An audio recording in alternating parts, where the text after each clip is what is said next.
Cody, right over here. Congratulations on making it to the finals. Back with another fight week for the UFC. You went through this whole process to get to this point. What's going through your mind right now, just a few days away from making this walk on a massive card like this?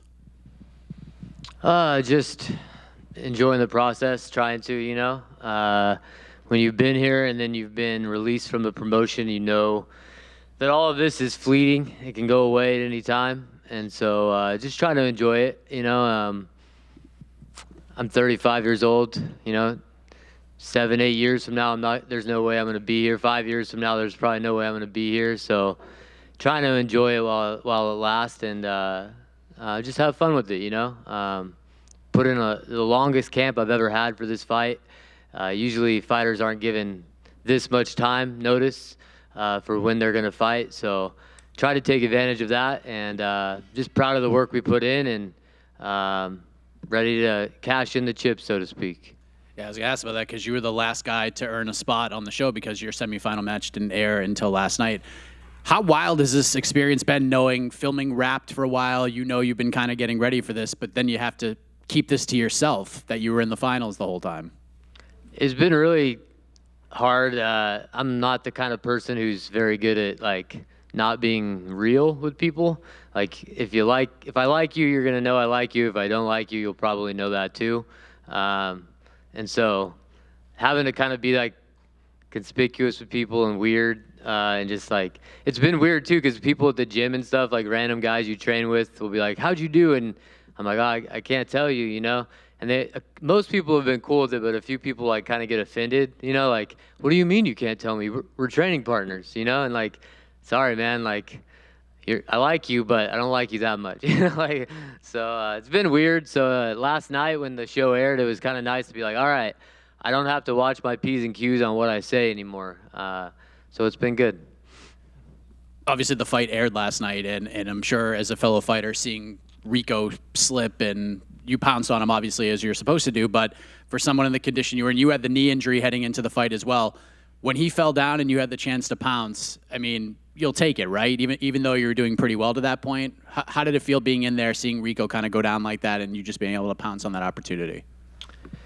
Yeah, I mean, I wanted to get the fight on the ground. I switched my stance for that fight and kept my toes pointed in like a boxer because I didn't want to get kicked on the inside of my leg where my MCL was torn. And so I knew I was going to eat outside leg kicks, and I said, when he throws them, I can't check these kicks because of the way I'm standing, so I'm just going to go with it, let my leg kind of go. And if I eat a few, I eat a few, but I'm going to get this fight to the ground where I knew I would have an advantage. And luckily for me, he tried a switch stance, jab kind of thing or something. I don't know what he did, but yeah, I just grabbed his back real quick. What's funny is that I'm similarly sized to Aljamain, height, width-wise, and we've been kind of friends ever since we fought 8.5 years ago.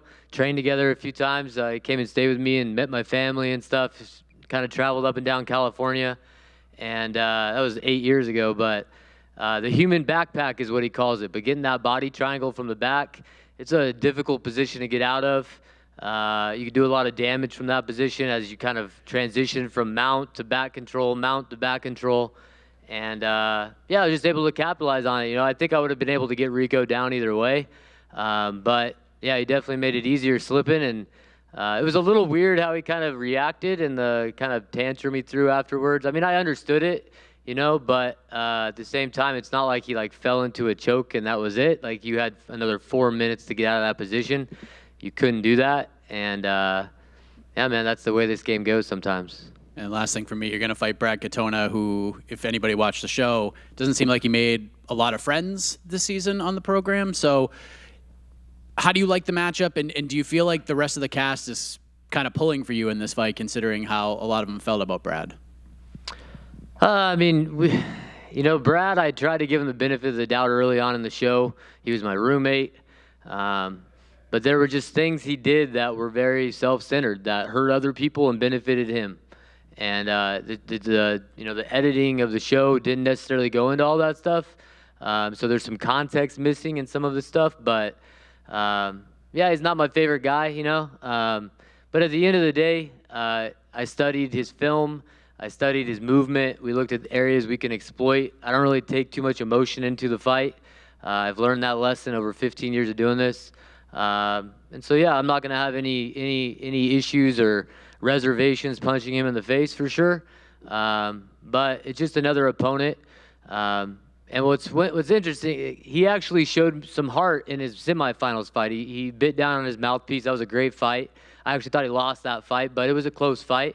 But, you know, he showed that he can fight when he's forced to. But if you go back and watch his film, man, it was one of the most boring film studies I've ever seen. He just holds guys against the cage, eventually tries to drag him to the ground and then hold him. He's not trying to do a lot of damage. He's trying to kill time on the clock. I think personally that's why he was cut from the UFC originally. He's just not the most exciting guy.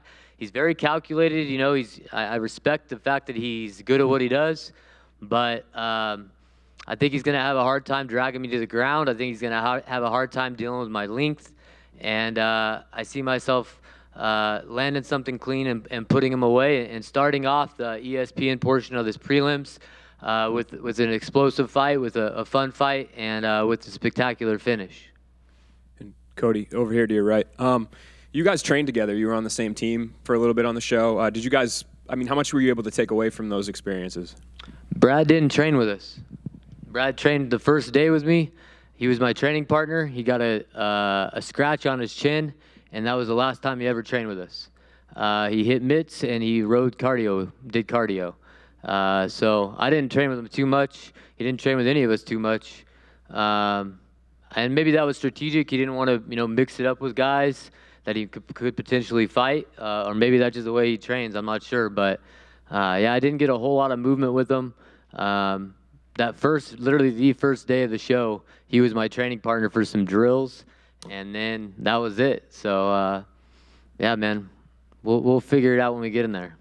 And the knee injury was referenced earlier. That was a big part of your story on the show. It was talked about numerous times. The filming of that show, of your show, only ended like a few months ago. So is that something that you're still kind of dealing with? And if so, is it weird, like going into a fight with your opponent in the world, kind of knowing that you have something that's maybe not 100%?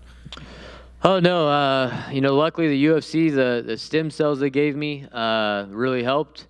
Got me through that, not only that fight, but I think also as far as recovery afterwards. And we went home after the fight, did about 3 months of extensive physical therapy every day, or every couple of days. And my knee's 100% good now. Had a great camp, had no limitations. Somebody asked me the other day which knee you hurt, and it took me a minute to think about it. Like, it's this one, you know, because that's how much I don't feel it anymore. So I'm healthy, had a great training camp. I'm a full-time teacher. So I was able to utilize the fact that we had summer vacation and train full-time. I've only been able to do that a few times in my career when I've had like late summer fights. So this was great. I had a 13-week training camp, 3 times a day. So I got no excuses, man. I'm in the best shape of my life. I feel great. And I'm going into, yeah, man, just have fun. At this point, I'm just proud of the work we did.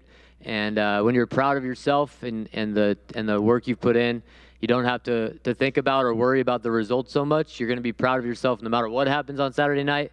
But definitely intend to not only just win this show and beat Brad Katona and get a spectacular finish, but really announce my presence to the bantamweight division. If you look at go to my SureDog or my Tapology, I've fought some of the best guys in this weight class already. Not only the champion, but also John Dotson, Ray Borg, Francisco Rivera. I've been fighting a murderer's row, you know, and so I'm not looking to win this fight and get cast onto the bottom of a prelim against some contender series guy. I'm looking for names. I'm looking for challenges, and that's the statement I'm trying to make on Saturday night. Cody, over here to your left. Just one question for me. Obviously, this is now your second stint in the UFC. What did you learn in your first stint that's going to make you more successful now, so you can make that run up the rankings like you want to? I think at the end of the day, for me, and you kind of saw this on the first episode or my quarterfinal fight episode, it's just confidence. You know, when you're not truly confident in yourself, you might be on the exterior, you might have confidence like everybody has, but when you don't really believe in yourself, it's hard to have success, at least at this level. And so for me, this whole 8.5 years since I've been in the UFC, if you look at most of the guys that were on the show, they were a year removed from the UFC, maybe 2 years removed from the UFC. I was the one guy who was like kind of the ugly duckling, man. It's been a long time for me. And in that time, it's forged me and helped me grow as a man and a person and develop me. And I have confidence now. I know who I am. I know what I'm about. I know what I represent. And that's going to be the biggest difference you see from me in the cage and in this second stint in the UFC. Cody, over here to your right. Just wondering, did you see Mike's tweets last night saying that he's going to be in Boston and that he also thinks you'll find the finish? And if you did, what are your thoughts on that? Yeah, I talked to Mike 2 days ago. He gave me a call. We've stayed in touch throughout the, after the show. Yeah, it's great. It's going to be great to have him here. I believe that his opinion, holds weight, and I think that he's right. I think I'm going to find a finish. I think I hit hard. I'm big, and he's gonna have a hard time dealing with me and the pressure I put on him. I don't think Brad truly likes to be in the fire, and I'm going to put him in the fire. So I couldn't agree more. And then I'm just wondering, did your perception of either coach change at all compared to going into the season, then coming out of the season? I didn't have much expectations for coaching going into it. Honestly, it's only, you're only filming for 4 or 5 weeks. So what Michael Chandler was able to do for us as far as bringing us together as a team and finding unity there, I don't know how he did it, but he did. So I have a lot of respect for him, more so than I probably anticipated I would have. And then as far as McGregor goes, I had met him a few times. I used to be represented by Paradigm Sports Management back in the day, so we had crossed paths a few times, fought on the same card, actually, when he fought Dustin Poirier in his first fight against DP. So I had been around him a little bit, but definitely got to know him a little bit more. Not my favorite guy, a bit erratic. You're not sure what you're going to get with him. So, yeah, I think they changed a little bit to some extent, but yeah, just blessed to have the relationship I do with Chandler and all the guys I met, all the coaches I met, Coach Stroud, Coach Drysdale. I got places to train all over the world now, and I'll have connections in those places, so just really fortunate for that. Thank you, guys.